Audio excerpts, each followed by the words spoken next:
പ്രിയപ്പെട്ടവരെ, സെക്കുലർ സാറ്റർഡേയിലേക്ക് എല്ലാവർക്കും സ്വാഗതം.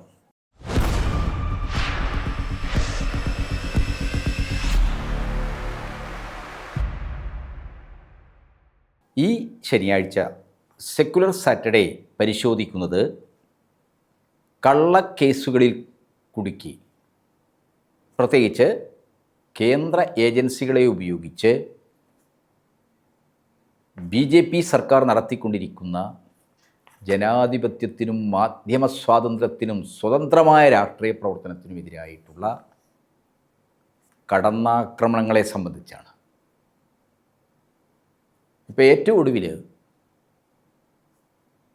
കള്ളക്കേസിൽപ്പെടുത്തി അറസ്റ്റ് ചെയ്ത് ജയിലിലടച്ച ന്യൂസ് ക്ലിക്കിൻ്റെ പത്രാധിപർ, അദ്ദേഹം ലോകപ്രശസ്തനായ ഇന്ത്യൻ എഴുത്തുകാരനാണ്, മാധ്യമപ്രവർത്തകനാണ്, ശാസ്ത്രപ്രചാരകനാണ്, മറ്റാരുമല്ല പ്രബീർ പുർഗായസ്ഥ. അദ്ദേഹത്തിനെതിരായിട്ട് ED ചുമത്തിയ കേസുകൾക്ക് ഒരടിസ്ഥാനവുമില്ല എന്ന് കണ്ട് ഡൽഹി ഹൈക്കോടതി അത് തള്ളിക്കളഞ്ഞിരിക്കുകയാണ്.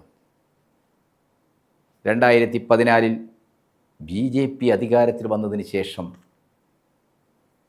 ഭരണഘടനാ സ്ഥാപനങ്ങളായ കേന്ദ്ര ഏജൻസികളെ, അത് CBI ആവട്ടെ, NIA ആവട്ടെ, അതേപോലെ തന്നെ ED, ഇൻകം ടാക്സ് വിഭാഗം തുടങ്ങിയിട്ടുള്ള എൻഫോഴ്സ്മെൻറ്റ് ഏജൻസികളാവട്ടെ, ഇവയെല്ലാം ഉപയോഗിച്ച് തങ്ങളെ വിമർശിക്കുന്നവരെ, തങ്ങളോട് വിയോജിക്കുന്നവരെ, തങ്ങളുടെ രാഷ്ട്രീയ എതിരാളികളെ, പ്രതിപക്ഷ പാർട്ടി നേതാക്കളെ എല്ലാം നിരന്തരമായി വേട്ടയാടിക്കൊണ്ടിരിക്കുന്നതാണ് നമ്മൾ കണ്ടത്.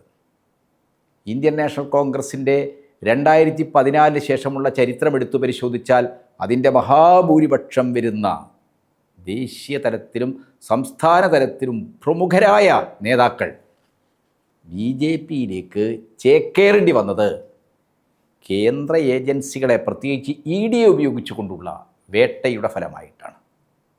അത് ഗോവയിലായാലും കർണാടകയിലായാലും അരുണാചൽ പ്രദേശിലായാലും മണിപ്പൂരിലായാലും അതേപോലെ തന്നെ ഏറ്റവും ഒടുവിൽ പശ്ചിമ ബംഗാളിലായാലും നമുക്കത് കാണാൻ കഴിയും.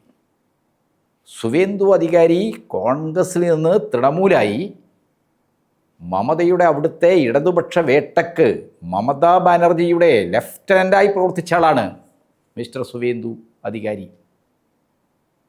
അദ്ദേഹം എങ്ങനെയാണ് BJPയിൽ എത്തപ്പെടുന്നത്?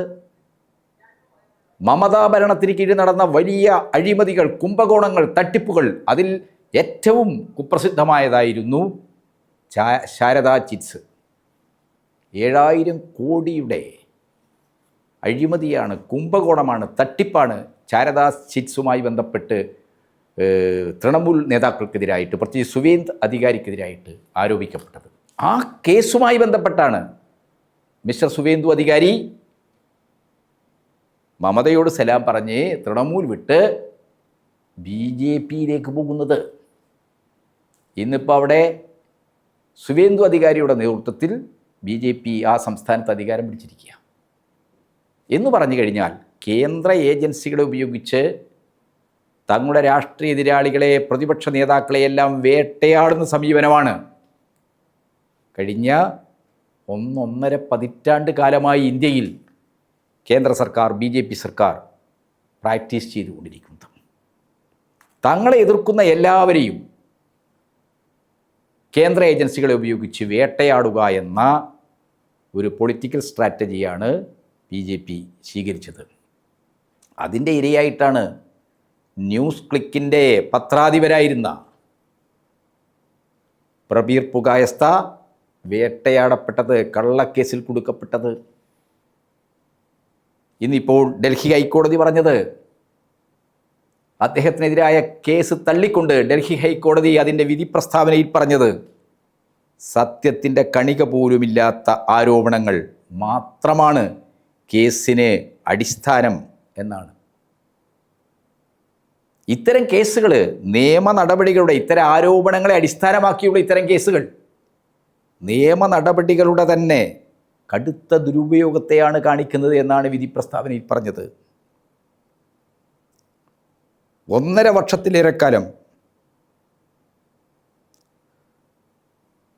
കോടികളിറക്കി അന്വേഷണം നടത്തിയിട്ടും വലിയ അന്വേഷണമാണ് ന്യൂസ് ക്ലിക്കിനും പ്രബീർ പുർഗായസ്തയ്ക്കുമെതിരായിട്ട് നടന്നത്.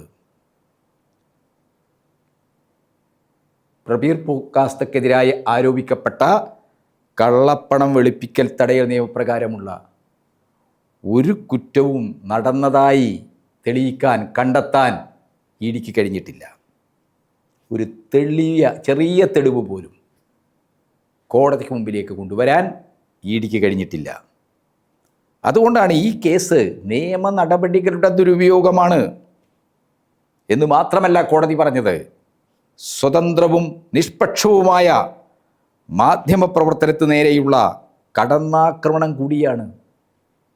പ്രബീർ പുർഗായസ്ത എന്ന് പറയുന്ന ന്യൂസ് ക്ലിക്കിൻ്റെ പത്രാധിപർ നമ്മുടെ വ്യവസ്ഥാപിതമായ മുഖ്യധാര കോർപ്പറേറ്റ് മീഡിയ ഗോദി മീഡിയയായി മാറിയ ഒരു കാലഘട്ടത്തിലാണ് സത്യമെന്ത് എന്ന് ജനങ്ങളെ അറിയിക്കാനുള്ള ധീരമായ ഒരു തരത്തിലുള്ള ഭീഷണിക്കും പ്രലോഭനങ്ങൾക്കും വഴങ്ങാത്ത മാധ്യമപ്രവർത്തനം നടത്തിയത്. ഇന്ത്യയിലെ കർഷകരുടെ സമരം 3 ഫാം ലോൺസ് വഴി കൃഷിയുടെ ഉൽപ്പാദനത്തെയും സംഭരണത്തെയും വിതരണത്തെയും ആഗോള അഗ്രി ബിസിനസ് കമ്പനികളുടെയും ഇന്ത്യൻ കുത്തകകളുടെയും കൈകളിലേക്ക് എത്തിക്കാനുള്ള മോഡി സർക്കാരിൻ്റെ കോർപ്പറേറ്റ് അനുകൂലമായ കർഷക ദ്രോഹകരമായ ഈ 3 ഫാം ലോസിനെയും തുറന്നു കാണിച്ച് കർഷക പ്രക്ഷോഭത്തിന് ശക്തി പകർന്ന മാധ്യമപ്രവർത്തകനാണ് പ്രബീർ പുർഗായസ്ത. അദ്ദേഹത്തിൻ്റെ ന്യൂസ് ക്ലിക്ക് അതാണ് ചെയ്തത്. എന്നു മാത്രമല്ല, കോവിഡ് കാലത്ത് പ്രാണവായു ലഭിക്കാതെ വെന്റിലേറ്റർ സൗകര്യമില്ലാതെ ഡൽഹിയിലും യു പിയിലുമൊക്കെ മരിച്ചു വീഴുന്ന മനുഷ്യരുടെ മുഖ്യധാരാ മാധ്യമങ്ങൾ മറച്ചുവെച്ച കഥകൾ ജനങ്ങൾക്ക് മുമ്പിലേക്ക് എത്തിക്കുന്നതിന്, ലോകത്തിന് മുമ്പിലേക്ക് എത്തിക്കുന്നതിൽ നിർണായകമായ പങ്ക് വഹിച്ച മീഡിയയാണ് ന്യൂസ് ക്ലിക്ക്. അതുകൊണ്ടൊക്കെ വലിയ രീതിയിൽ ന്യൂസ് ക്ലിക്ക് ടാർഗറ്റ് ചെയ്യപ്പെടുകയായിരുന്നു മോഡി സർക്കാരിൻ്റെ കീഴിൽ. മോഡി സർക്കാർ ആ മാധ്യമത്തെയും, ആ ഓൺലൈൻ മാധ്യമത്തെയും, അതേപോലെ തന്നെ അതിൻ്റെ പത്രാധിപരായ പ്രബീർ പുർഗായസ്തയും അദ്ദേഹത്തിൻ്റെ സഹപ്രവർത്തകരെയും ഇല്ലാതാക്കാനുള്ള നീക്കമാണ് നടത്തിയത്. അതിനു വേണ്ടിയാണ് 3 ചൈനീസ് കമ്പനികളിൽ നിന്ന് 115 കോടി രൂപ പ്രബീർ പുർഗായസ്ത കൈപ്പറ്റിയിട്ടുണ്ടെന്നും അത് ചൈനീസ് ആശയങ്ങൾ പ്രചരിപ്പിക്കാനാണ് അദ്ദേഹം ഇവിടെ ഉപയോഗിച്ചതെന്നും അതുകൊണ്ട് അദ്ദേഹം രാജ്യദ്രോഹപരമായ പ്രവർത്തനമാണ് നടത്തിയത് എന്നൊക്കെയുള്ള തെറ്റായ വ്യാജമായ ആരോപണങ്ങൾ ഉന്നയിച്ച് അദ്ദേഹത്തെ കേസിൽപ്പെടുത്തി ജയിലടച്ചത്. അതാണിപ്പോൾ ഡൽഹി ഹൈക്കോടതി അതിശക്തമായ ഭാഷയിൽ തള്ളിക്കളഞ്ഞിരിക്കുന്നത്. ഇഡിയുടെയും കേന്ദ്ര സർക്കാരിൻ്റെയും തങ്ങളെ വിമർശിക്കുന്ന മാധ്യമങ്ങളെ ഇല്ലാതാക്കാനുള്ള ഇത്തരം നീക്കങ്ങൾ നിഷ്പക്ഷ മാധ്യമപ്രവർത്തനത്തിന് നേരെയുള്ള കടന്നാക്രമണമാണെന്നാണ് കോടതി പറഞ്ഞിരിക്കുന്നത്. നമുക്കെല്ലാവർക്കും അറിയാം, കോവിഡ് കാലത്ത്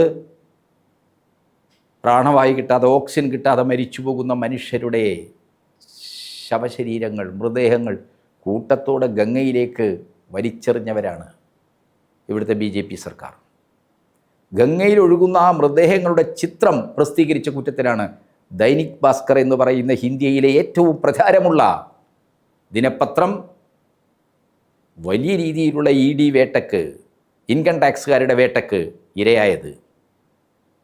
ദൈനിക് ഭാസ്കറിൻ്റെ പത്രാധിപർക്ക് 500 കോടി രൂപയാണ് അവർ പിഴയിട്ടത്. അതേപോലെ തന്നെ ടൈംസ് ഓഫ് ഇന്ത്യ എന്ന് പറയുന്നത് 2011 ശേഷം മോഡിക്ക് വേണ്ടി ഗുജറാത്ത് വംശഹത്യയിലൂടെ ന്യൂനപക്ഷങ്ങളുടെ ചോരക്കറവുണ്ട ഒരു നരാധമനായിട്ടാണ് മോഡിയെ ലോകമാധ്യമങ്ങളും ഇന്ത്യൻ മാധ്യമങ്ങളും വിശേഷിപ്പിച്ചത്. ആ മോഡിയെ വികാസ് പുരുഷനാക്കുന്നതിൽ, മിസ്റ്റർ ഡെവലപ്മെൻ്റ് ആക്കുന്നതിൽ ടൈംസ് ഓഫ് ഇന്ത്യ പോലുള്ള ദേശീയ മാധ്യമങ്ങൾ വലിയ പങ്ക് വഹിച്ചിട്ടുണ്ട്. ആ ടൈംസ് ഓഫ് ഇന്ത്യ കോവിഡ് കാലത്ത് നിരുത്തരപരമായ കേന്ദ്ര സർക്കാരിൻ്റെ നയങ്ങളെ, കുടിയേറ്റ തൊഴിലാളികൾ അനുഭവിക്കുന്ന പ്രശ്നങ്ങളെ ഒക്കെ മുൻനിർത്തിക്കൊണ്ട് ഒരു ലേഖനം പ്രസിദ്ധീകരിച്ച കുറ്റത്തിനാണ് ടൈംസ് ഓഫ് ഇന്ത്യയുടെ ഓഫീസ് റെയ്ഡ് ചെയ്തത്, വലിയ ഫൈൻ ഇട്ടത്.